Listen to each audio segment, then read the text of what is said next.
so much for joining us for the Palisades Fire Press event for Wednesday, January 15, 2025. My name is Thomas Schutz, public information for the Palisades Fire. Some quick stats on where we're looking at this fire right now. 23,713 acres.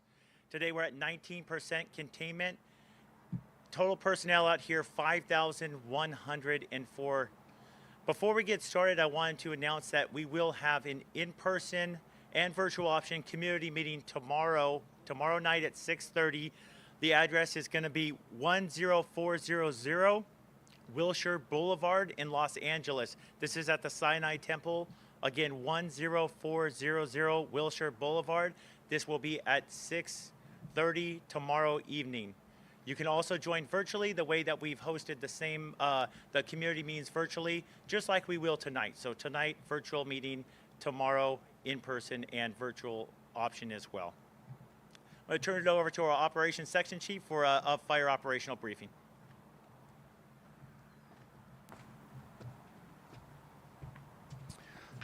Hello, everybody. My name is Christian Litz. I'm a battalion chief with LA County Fire, and I'm partnered as operations with CAL FIRE Team 2.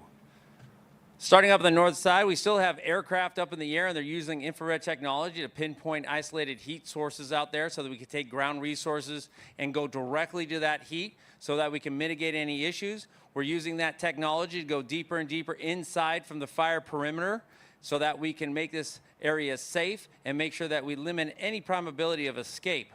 So along the top side in the communities of Montanito, Fernwood, Topanga Oaks, Sylvia Parks, and along that dirt Mulholland Road, we still have crews out there securing that edge, improving the line that is in there, and working hard, like I said, pinpointing those isolated heat sources and get deeper and deeper inside. If you look over on the right side of our map where Mandeville Canyon is, we still have resources in that community and along the fire's edge, making sure that we don't have any adverse fire damage to any more structures, securing those edges, and still utilizing that infrared technology so we can isolate heat sources deeper inside to the fire perimeter. Coming down to West Ridge, down to Riviera, over the Pacific Palisades, and Temescal Canyon, we have resources in there in between the homes, still going deep inside, still concentrating on those standing structures, make sure that we don't have any extra damage or anything that we do not want, paying attention close to the wind and other things that can affect us. Along PCH, we still have a numerous amount of the utilities companies working on that infrastructure, trying to get things back to safe as possible before we let any residents inside the area, because we want to serve that public and keep them safe, but get them home as fast as can.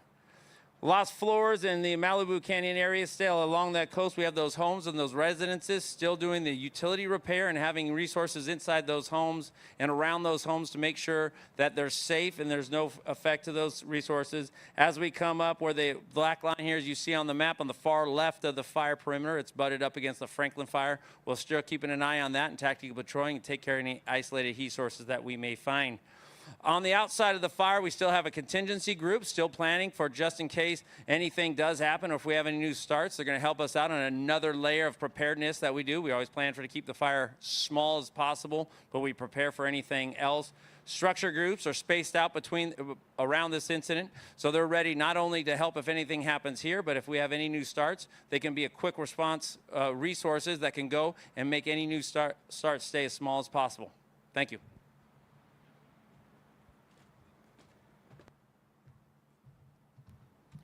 Next up, our incident meteorologist.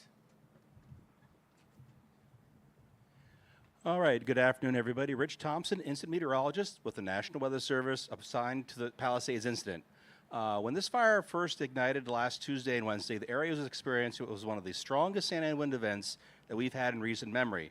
And with those strong Santa Ana winds, it produced extremely critical fire weather conditions, which allowed the fire to grow very quickly and very explosively those first couple days. Since those first couple of days of last week, the area has been under a persistent Santa Ana wind pattern, varying strengths and so forth over the last several days, but still kind of persistent northeasterly wind across fire. Well, finally today, those winds are finally relaxing, and so by this evening, the red flag warning will expire at 6 p.m., and so after 6 p.m. this evening, we're not expecting, at least for several days, any critical fire weather conditions for the area. So again, the red flag warning will be expiring at 6 o'clock this evening for this area. Now going into Thursday through the weekend, we're going to be entering back to a more normal condition we expect here across this area of Southern California in January. Kind of a cool onshore sea breeze across the fire, going to bring cooler temperatures, higher relative humidity, and just typical winds across the fire. So definitely some very moderated conditions there across the fire this weekend, which should help the firefighting effort and the recovery efforts and all that. But then unfortunately beginning Sunday night and continuing through most of next week, those Santa Ana winds are going to return once again. Right now there's a decent chance of moderate Santa Ana winds and even about a 20% chance of strong Santa Ana winds at times next week. And with those Santa Ana winds, you can expect the high potential for widespread critical fire weather conditions. So definitely we're going to be back with some fire weather concerns next week as those Santa Ana winds return to the area.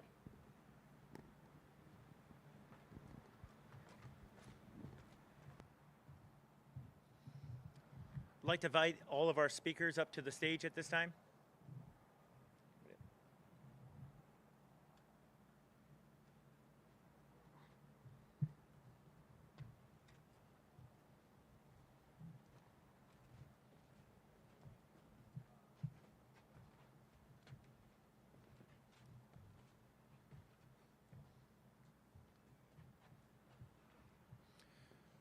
Next up, LA City Fire.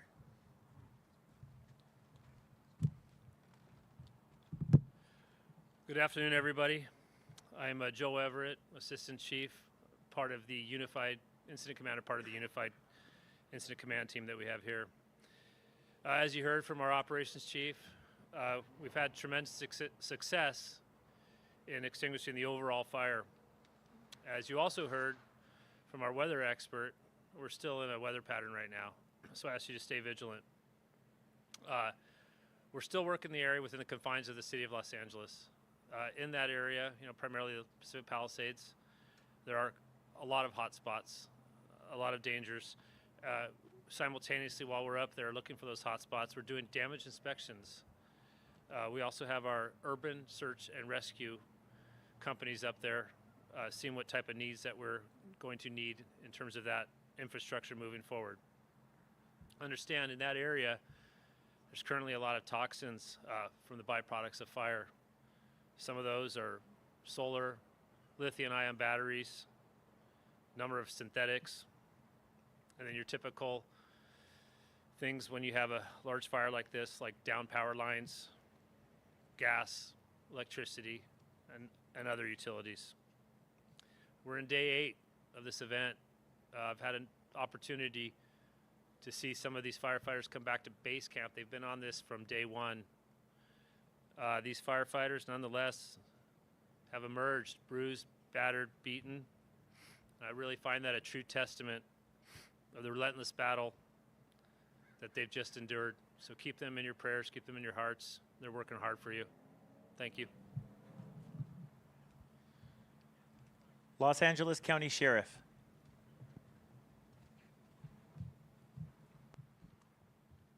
Good afternoon, everyone. I'm Commander Christine Coles with the Los Angeles County Sheriff's Department, currently serving as the Unified Incident Commander for the Palisades Fire Response.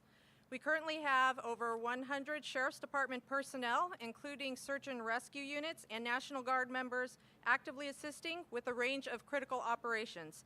These missions include looter suppressions, evacuations, road closures, humanitarian relief, and roving security patrols. At this time, no new evacuations are being carried out. However, we have made 8 arrests related to the Palisades fire involving offenses such as looting, unauthorized entry into an emergency area, battery on a peace officer, as well as weapons and narcotics possession. A curfew was established for all mandatory evacuation zones affected by the fire, which is in effect from 6 p.m. to 6 a.m. and until further notice. This curfew is strictly enforced to protect public safety, safeguard property, and to prevent looting. We strongly urge all individuals to comply with the curfew and avoid entering the affected areas unless they are authorized personnel. Unauthorized individuals will be subject to arrest. As of this afternoon, we have confirmed five fatalities within the LASD jurisdiction due to the fire. In collaboration with the Los Angeles County Fire Department's Urban Search and Rescue Team and other agencies, we are conducting ongoing search and rescue operations in the impacted areas. Our goal is to ensure the safety of these areas, locate any missing residents, and clear any hazards before re-entry is permitted. We understand the community's desire to return home. However, your safety must remain our top priority. Many areas are still being actively worked on by fire personnel, and search operations are ongoing.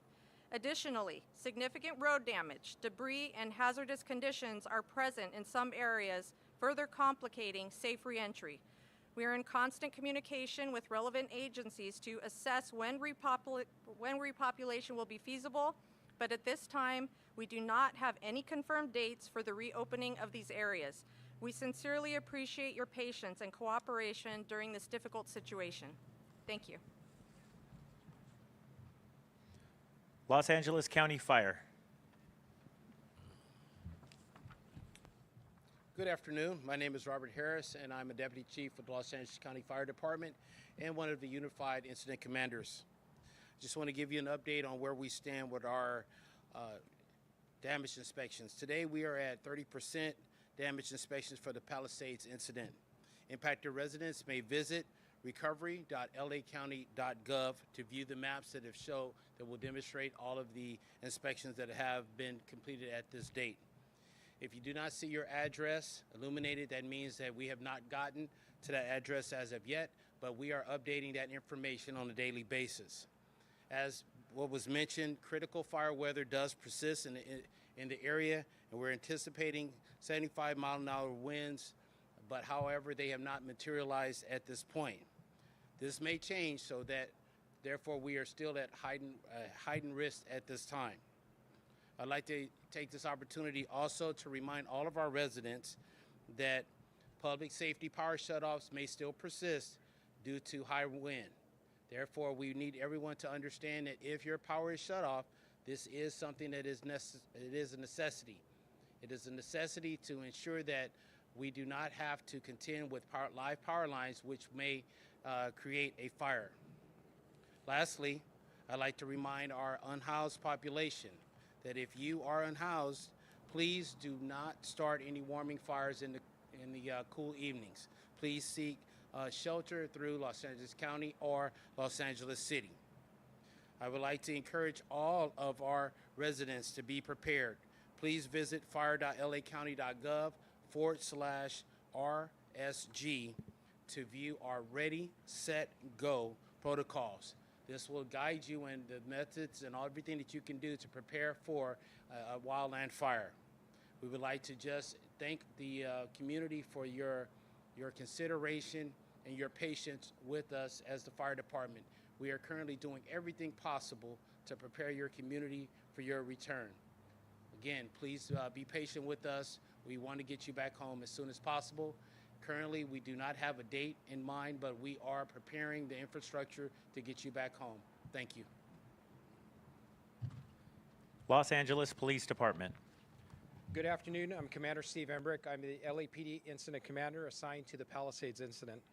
First, I'd like to reiterate we remain committed to protecting lives, safeguarding property, and maintaining orders in the areas of the affected fires.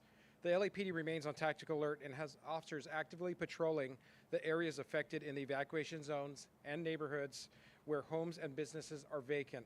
Officers remain committed to your safety and available to respond to any issues should they arise. We are continuing to have discussions with the Unified Command to assess when it will be safe for residents to return. Your safety remains our top priority, and we will provide updates to you as soon as it is safe to do so.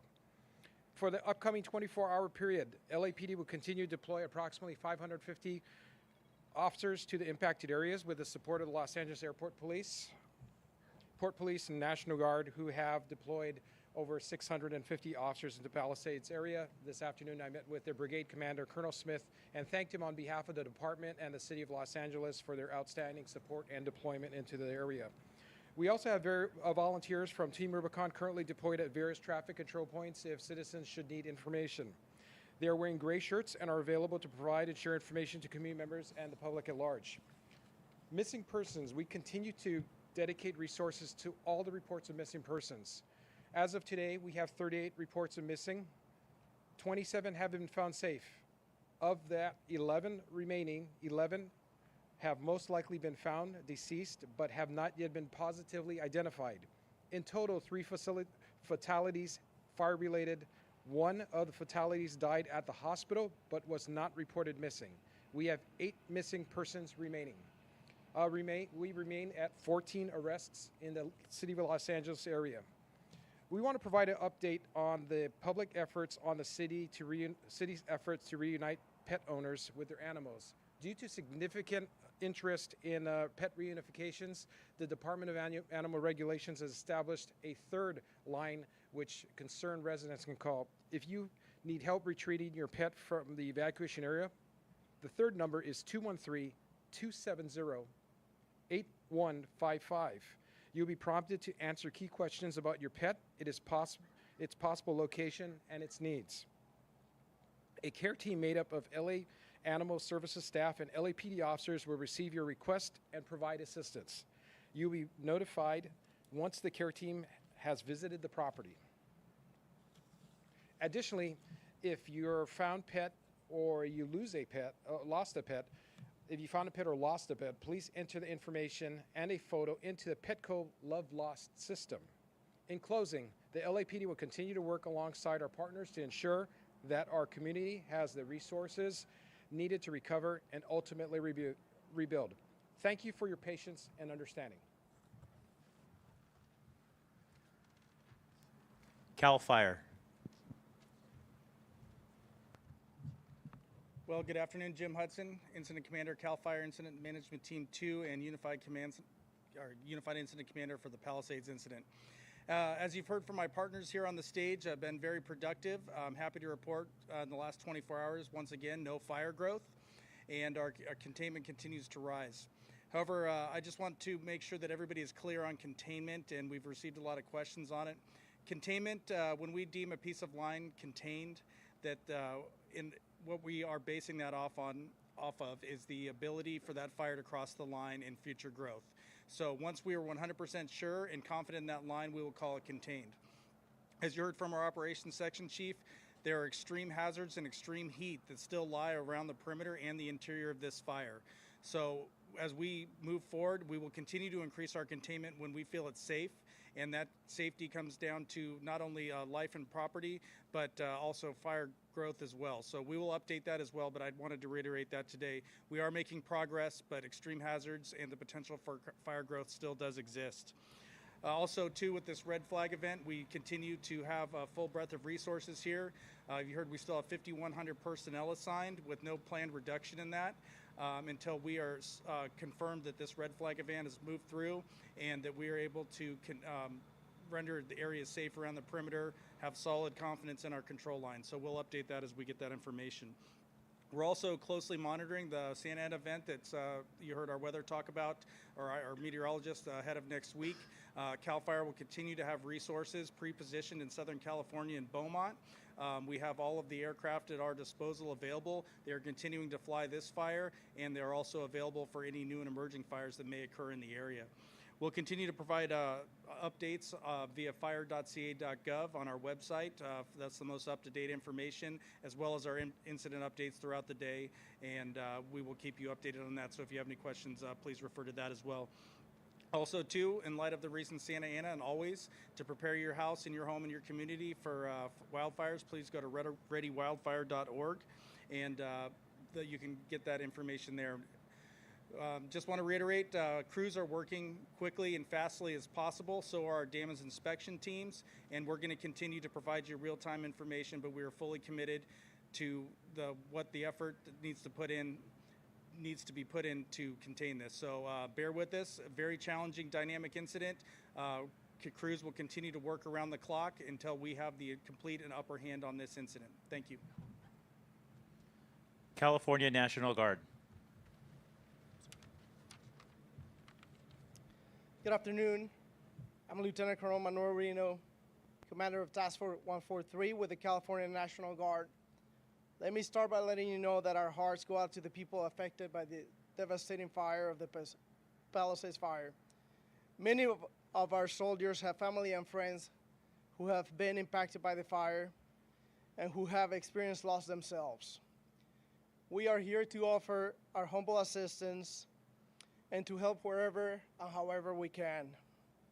Over the past week, my soldiers have worked tirelessly 24/7 alongside various local, state, and federal law enforcement agencies, in addition to other various emergency response and support organizations.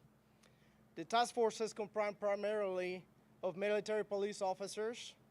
These soldiers come from your community.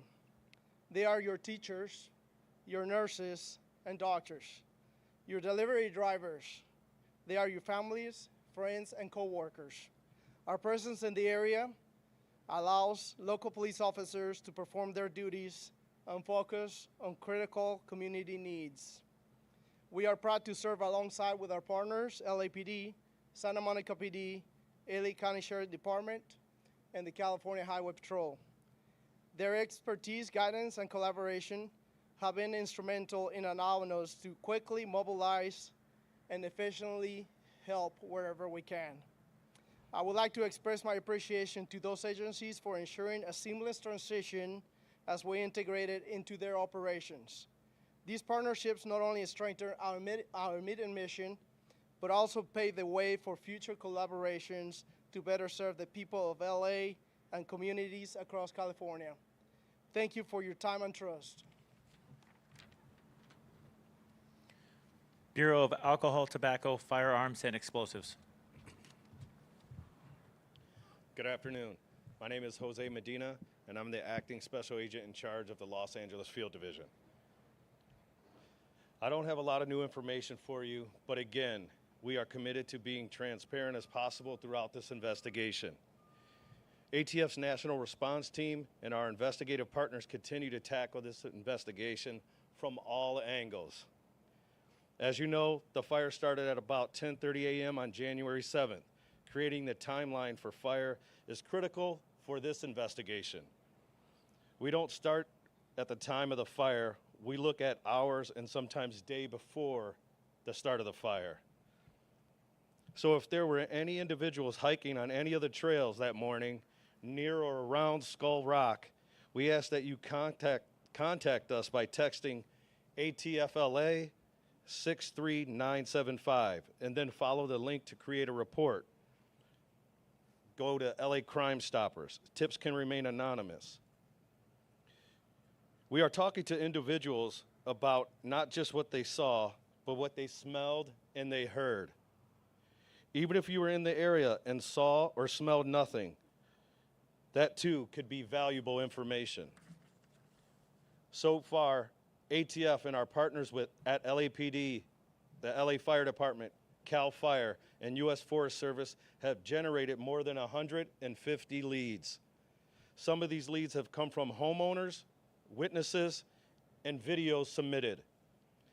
We have investigators scouring video from state-owned cameras that were in place in the area, from residents in the area, and social media posts.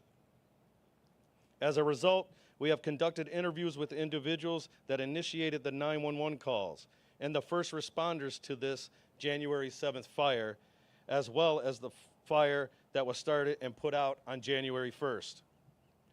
Our certified fire investigators who are on the trails and examine the areas and narrowing the landscape to the area of ignition. In a wildfire, investigators look at three main components: topography, weather, and fuel. Investigators are looking for remaining fuels and surviving fire patterns, as well as fire patterns on non-combustible materials, such as rocks, cans, bottles, etc. As fire burns on these materials and the vegetation, the fuels create fire patterns that tell of the direction and give context to the fire. No one fire pattern is the telltale sign of a wildland fire specific origin area, but of movement in that area. All fire patterns are analyzed in relationship to other patterns. These are extremely complex fires. I share this with you because I want you to understand the depths we are going to and how time-consuming all these tasks are in the investigation. I assure you, the utmost experienced fire investigators in the nation are on this fire. ATF is dedicated to giving you answers. If you have any information, please provide it to one of the tip lines. Thank you. City of Los Angeles Emergency Management Department. Good afternoon. I'm Brandon Silverman, a captain with the Los Angeles City Fire Department, and I'm here on behalf of the City of Los Angeles Emergency Operations Center, or EOC. For those of you who don't know what that is, the EOC is a large state-of-the-art facility located in downtown LA that serves as a nerve center during various large-scale incidents and events. It's operated by the Los Angeles City Emergency Management Department and provides for multi-agency coordination of resources and information to support emergency response and recovery. We have officials from every city department, as well as representatives from supporting agencies and organizations under the same roof to help facilitate everyone's goal of mitigating this disaster and getting through the recovery process together. Fortunately, as you've heard from our incident commanders, firefighting efforts on these fires continue, but great progress has been made, allowing us to begin focusing on the long and challenging road to recovery. All of us, as all of the agencies have stated, the City of Los Angeles is here to support you every step of the way. If you have not already begun taking the initial steps on this long road, please consider the following. For information and resources related to recovery, visit lacity.gov and click on the LA Wildfire Recovery Resources 2025 tab at the top of the screen. You'll find assistance for individual families, property owners, businesses, and housing services. You'll even be able to start a damage assessment claim at this website. Additional resources are regularly being added, including contact information mentioned by my colleague at LAPD for those who need assistance locating a pet within an evacuation area. The Disaster Recovery Center within the City of Los Angeles is located at 10850 Pico Boulevard in West Los Angeles, 90064.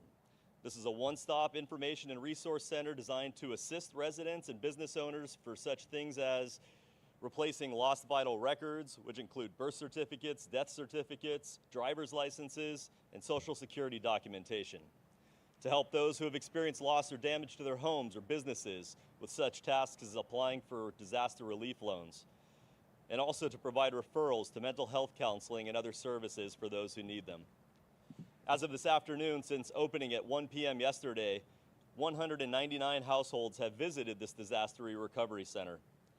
This will remain open 7 days a week from 9 a.m. to 8 p.m. and will remain open as long as necessary to provide services to those impacted by the Palisades wildfire. Again, for more detailed information and links to all of these recovery resources and more, please visit lacity.gov. We realize that much of the information being provided by various county and city agencies and websites may be redundant, but that's by design. Our common goal is to ensure everyone who needs information or assistance can access it as easily as possible. Thank you. State Board of Equalization. Good afternoon. My name is Tony Vasquez, and my district is the whole county of LA. And I'm here to lend some support, especially as it pertains to the property tax. For those that have homes that they lost or a business they lost, I'm going to be working diligently, actually with my state senator who will be coming up in a little bit this weekend, and the insurance commissioner, Ricardo Lada, to see what we can do to help those folks that now have lost a structure, whether it's a home or it's a business, to hopefully be a resource as we begin to rebound back. The other thing I want to do is just extend my great appreciation and thanking all the first responders that are here, because I represent the whole county of LA, and it took a lot of individuals and departments between LAPD, the sheriffs, you have CAL FIRE, and then you have all the others that are not only in the federal government, the state, but locally. And I just wanted to give out a little shout out to them and appreciate, and whatever we can do to help and assist. This is going to be going on at Santa Monica College this weekend, starting at 8 and 9 o'clock in the morning, both on Saturday and Sunday. We're going to use their satellite campus, which is located on the corner of 11th and Santa Monica Boulevard. Please get the word out for all those individuals, especially those that are homeowners or business owners that are trying to rebound and trying to figure out how they're going to handle their property taxes when they come due. Thank you very much. California State Senator Ben Allen. Good afternoon, friends.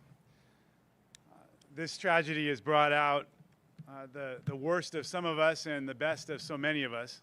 We've all watched with concern and disgust as a small portion of our population has sought to take advantage of the most vulnerable and of this very difficult situation and this terrible tragedy. We've also, of course, seen the incredible heroism of our firefighters, the diligence of our law enforcement officers, the hard work and the compassion of the social workers that are already working so hard to provide services and help victims access programs. We've also seen an enormous outpouring of generosity from the general public, people stepping up in so many different ways, everything from clothing to food trucks and water. And I was just at SMC yesterday, Santa Monica College, where hundreds of people had heeded the call, and they literally showed up to volunteer with the sorting efforts to ensure that we can make sure that all of the donated items are properly distributed. And hundreds of people use that nervous energy, that concern, that love for their fellow Angelenos to spend some time helping with the situation. This tragedy has, of course, attracted the concern and the empathy of not just the state, but the nation and the world. And I've personally toured leaders from Sacramento and Washington through the fire zone. I know my colleagues have as well, in addition to some of the law enforcement first responder folks here. Just right now, as we speak, I want to just point out that this is a bipartisan effort. Right now, the Assembly Minority Leader, the Republican leader of the State Assembly, James Gallagher, who himself suffered an enormous tragedy in his own district. He represents Paradise. He's up in the fire zone right now with his colleague Heath Flora from the Central Valley, learning about the fire, engaging, talking to the first responders, learning about everything that happened. And we've spoken extensively, and we've talked together a lot about doing everything we can to try to depoliticize this tragedy, try to work together and ensure that this is truly a bipartisan effort of support for the victims of this terrible tragedy, which should see no red or blue. And we're going to work together to ensure greater bipartisan cooperation, both in Sacramento and in Washington, to especially as we look at the transition between federal administrations, to ensure that there's support for our fellow Californians in need. I just want to also just say thank you to everyone who's stepped up with donations. There's so many donations now of food and clothing and water. We really, for the most part, don't even need those kinds of donations anymore because there's been so much generosity. But one thing that we're starting to see is the need for services, donation of services. So if you have the ability to provide mental health services, legal, tax, business consulting, housing assistance, substance abuse treatment, anything that could possibly help fill in for the impacted business community and assist these residents. Of course, people can't go back to their homes, and all of the businesses and services that were there in those communities now are no longer accessible. Even if they're not burned down, people have been evacuated. So if you are coordinating assistance or donations like this, please consider working with our local businesses as much as possible. They really desperately need support right now, especially those businesses that were headquartered in the evacuation zone. There are so many good things happening to help people, and I just want to say, if you are a victim of this terrible tragedy, please do consider going down to the Disaster Recovery Center over at UCLA Research Park. That's the old West Side Pavilion, which has now been turned into a service center. Every agency under the sun is there. It's largely being driven by FEMA, and you can go and file your FEMA claim there and start the process of getting support from FEMA. But in the same room, there's unemployment insurance, there's Department of, all the tax issues that can be addressed, the county assessor, Parks and Rec. They actually literally have a place for people to bring their kids. so you can have childcare there while you go take care of all your business before all these different agencies. The DMV is there assisting people with getting new driver's licenses. There's people there that are helping people with death certificates and birth certificates and marriage certificates and titles. All those documents that might have burned in the fire that you're going to need to help you get on with your life. Those are all there at the Disaster Recovery Center at UCLA Research Park. For those that are victims of the Eaton fire, a similar center has been established at Pasadena City College, and they're open from 9 a.m. to 8 p.m. every day. It's a one-stop shop of all these sorts of services. I also just want to point out the executive order that was signed yesterday that's now going to allow for increased flexibility for students. We know that for those kids that were impacted, for those families whose schools are within the evacuation of the fire zones, this new executive order is going to provide some flexibility. We know people have gotten sent all far and near around the state. I've got friends who are now set up shop in Santa Barbara County or Long Beach or Orange County. They're all moving around. So this executive order is going to provide some flexibility to ease the transition to those local schools, at least temporarily and perhaps even on a longer term basis, no matter where you are. And finally, I want to reiterate the call from our board member Vasquez, who mentioned the fact that we're working together with the insurance commissioner for workshops at Santa Monica College. That'll be this weekend. If you can call, make an appointment, 800-927-4357, 800-927-4357. Go down to go down there this weekend and get all your questions answered, file your claims. You're going to be able to look face to face with insurers, whether it's from the FAIR Plan or from a private insurer or the Department of Insurance, so you're not stuck on hold on some 1-800 number. Please know that all of us are here to serve you. I know I speak for my colleagues. I see our great budget chair, Jesse Gabriel from the Assembly, who's here as well. We are all working, our staffs are working around the clock to ensure that we provide whatever assistance you need in this incredibly difficult time of need. So thank you, everyone, and again, so much thanks to our hardworking and heroic firefighters and first responders that have been fighting this fire. It is amazing how much progress they've made. We're nervous about these wind conditions, but right now there are no open smoke flames in the Palisades fire. Of course, they're smoldering, and they're going to be working every single inch of that perimeter to make sure that our communities are safe. We urge your patience, we appreciate your patience, and we thank our first responders. California State Assembly Member Jesse Gabriel. Good afternoon, everybody. Jesse Gabriel, proud to represent the San Fernando Valley in the California legislature. And let me just echo Senator Allen's comments. We can't say it enough. Thank you to our incredible firefighters, incredible law enforcement, first responders. Those of us in the Valley are so grateful for everything you guys have done to hold the line at Mulholland, everything you've done to keep those of us who are evacuated safe, to keep our community safe while people are outside of their homes. So thank you. I want to speak for a moment just to the folks in the San Fernando Valley, and particularly in Encino, who are still under mandatory evacuation orders. I'm still under a mandatory evacuation order. I know folks are eager to get back to their homes. I am eager to get back in my home. Our kids are eager to get home. We're eager to get back to some sense of normalcy. And I know that it has been a challenging moment. I know that it was difficult to gather your kids and your belongings and your pets and throw them in the car late at night and to be gone, and that there's been a lot of stress and a lot of fatigue. And we are working, and I can assure you I've spoken with law enforcement and CAL FIRE and folks. They are working diligently to handle this and to make sure that people can get back into their homes as soon as possible and as soon as it is safe to do so. On that topic, I want to invite people to join the Encino Property Owners Association is doing a Zoom at 7 p.m. tonight for Encino residents. There'll be an opportunity to speak with fire, with local elected officials. I will be on there as well to talk about the particular needs of our Encino community. And if you want to join that, you can call my Encino office at 818-380-2460. Again, that is 818-380-2460. That's our Encino office. We can give you the information about how you can join that Zoom, and thank you to Rob Glushon and all the folks at the Encino Property Owners Association for convening that. You can also call our district office if we can help with anything else, any other issues for Valley residents that have been impacted by the Palisades fire. We work for you, and we're here to help. Let me say one more thing in my capacity as chair of the Budget Committee, as Senator Allen mentioned. We are working in close collaboration with the governor to prepare legislation to provide immediate relief, billions of dollars in immediate relief and recovery for folks here in Southern California who've been impacted by these fires. We're going to have hearings on them next week. We anticipate passing legislation by the end of this month to make sure that those resources and dollars are coming down here to Southern California to help people recover and rebuild from this devastating fire. And I want to thank my colleague, Assemblywoman Jackie Irwin, who represents the Palisades. I know she's meeting with a lot of community members right now. Her and Assemblymember Harbedian, who's been impacted by the Eaton fire, they are working to make sure that the voices of these impacted communities are part of that process. So as we deliver state aid, it is being very much shaped by those communities that have been impacted.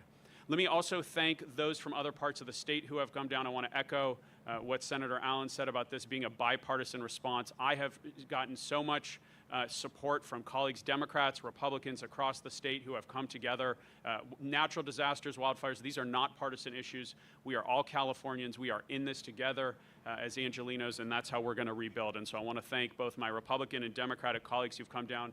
We actually have Dr. Jasmeet Bains, who's a member of our legislature from the Central Valley, who's also a practicing physician who's down here. I can tell you when I was driving down Highway 5 on Tuesday from Sacramento trying to get back, we had engines from all parts of the state, from every corner of the state, folks who got on the road immediately and came down here to help us. So again, stay safe. We understand that this is a tense moment. We understand folks want to go home, but join us at 7 p.m. tonight and we can share more information. Thank you, everybody, and thank you again to our first responders. Acting City Manager for the City of Malibu, Joseph Toney. Hi, Joe Toney, Acting City Manager. We want to make sure that we're listening to our residents and providing as much guidance as possible. So we have a town hall scheduled for next Tuesday, January 21st, 6 p.m. at Malibu High School.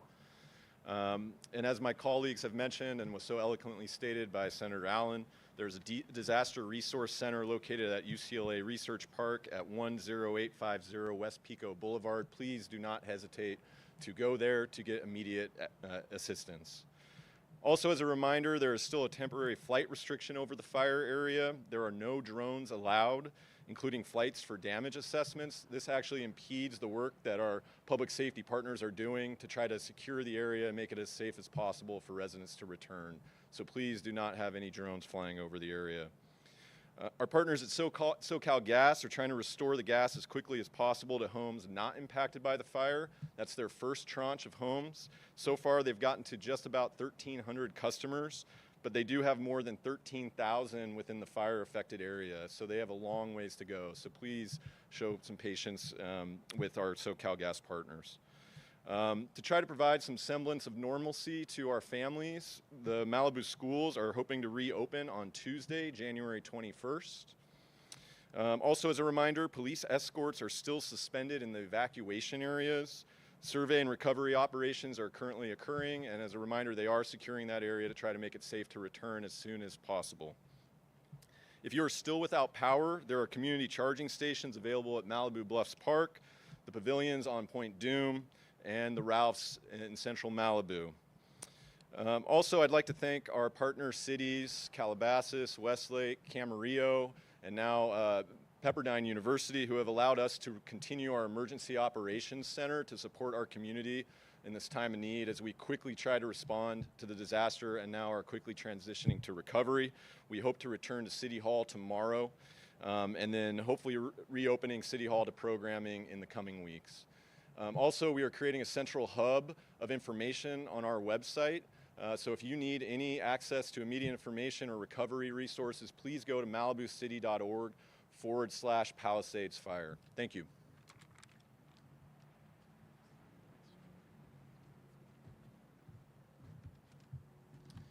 Thank you so much. That concludes the formal presentation of this event. Before we jump into questions, a quick reminder for anybody who missed it at the beginning. We will have an in-person community meeting tomorrow at 6:30. This is going to be at the Sinai Temple, address 10400 Wilshire Boulevard in Los Angeles. Again, 10400 Wilshire Boulevard in Los Angeles. Also have a virtual option. Please join us tonight for a virtual community meeting as we've been doing. This will be at 6:30. Both events at 6:30 You can join us tonight virtually, tomorrow in person or virtually. And now we'd like to open it up for questions. Hi, it's Russ Palumbo from CBS News and KCAL News. I have a question for Special Agent in Charge Medina, if you would please. I wanted to ask you, with all the leads that you have coming in right now, are you leaning towards a working theory right now at Skull Rock? Do you believe possibly the most likely cause of fire is a rekindling of the fire that was in that area 6 days prior? We are not leaning towards anything right now. We're taking everything in, evaluating all the evidence we received, but it's too early on in the investigation to make any determination.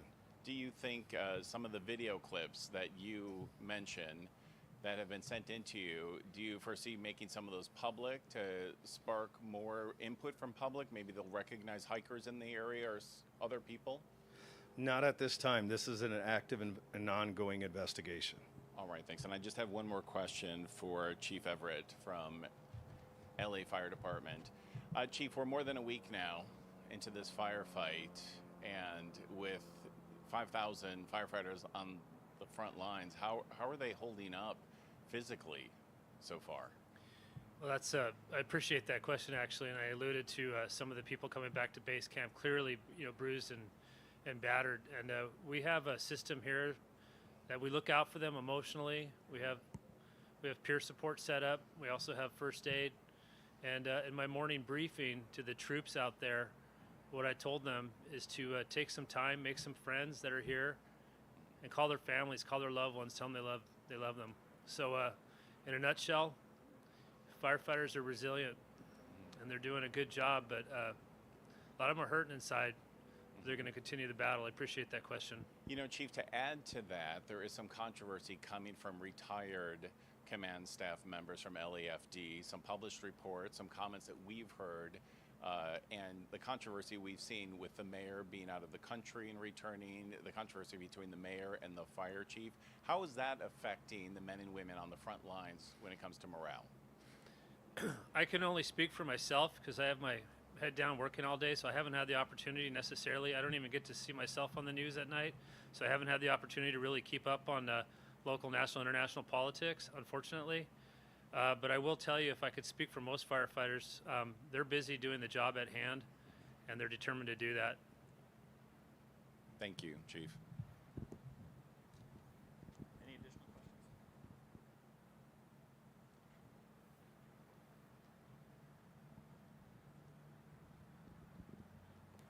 That concludes our briefing event. Thank you very much for attending.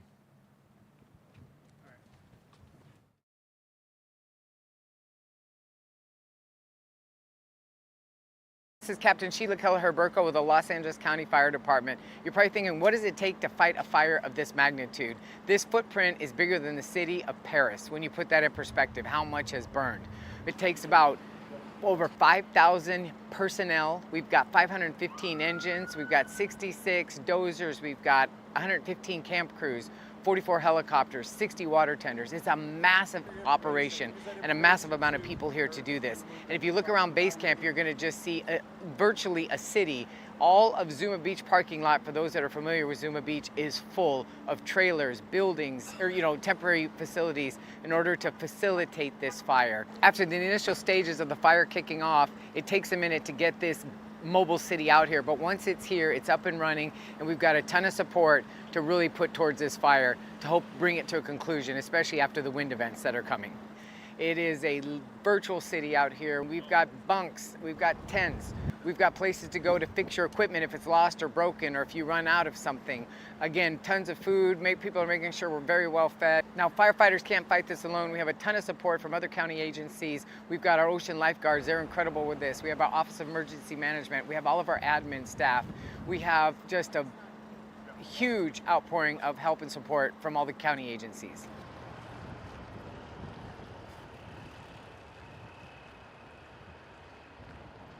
you